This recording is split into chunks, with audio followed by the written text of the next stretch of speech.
மரணத்தின் வாசல். மனித பிறப்பில் நாம் எத்தனையோ உணர்வு மிக்க மனிதரை பார்த்திருப்போமானா, மனித உரிமையை அவர்களது உணர்வுடன் விளையாடும் மனிதரை பற்றிய கதைதான் அல்ல. உண்மைதான். சரி, உண்மையை பற்றி பார்ப்போம்.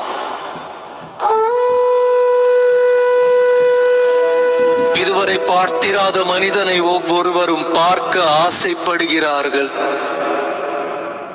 ஏன் என்றால் அந்த மனிதன் என்ன செய்கிறான் என்று பார்த்து கொண்டு அதை நாமும் செய்யலாம் என்று நினைக்கிறார்கள்.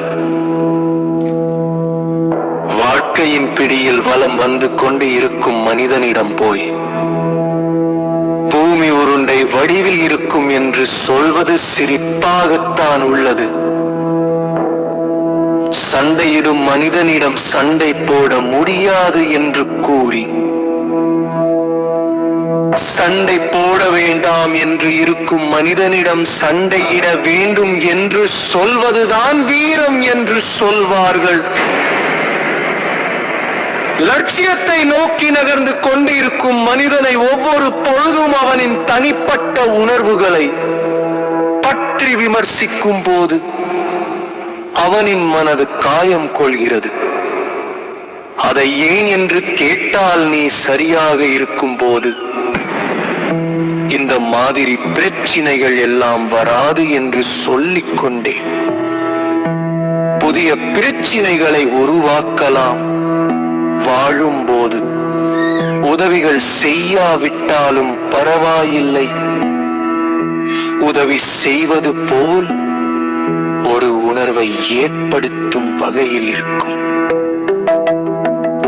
மனிதர்களின் வாழ்க்கையை பற்றிய விழிப்புணர்வு கதைதான் இந்த மரணத்தின் வாசல். சரி, கதைக்கு வருவோம்.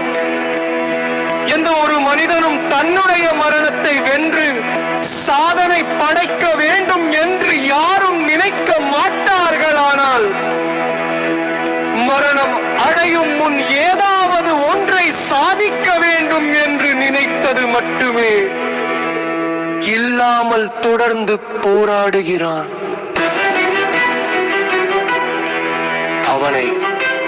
அவன் புரிந்து கொண்டதை விட அவனை சுற்றியுள்ள மனிதர்கள் அவனது நடவடிக்கைகளை பார்த்து தவறாக புரிந்து கொள்ளும்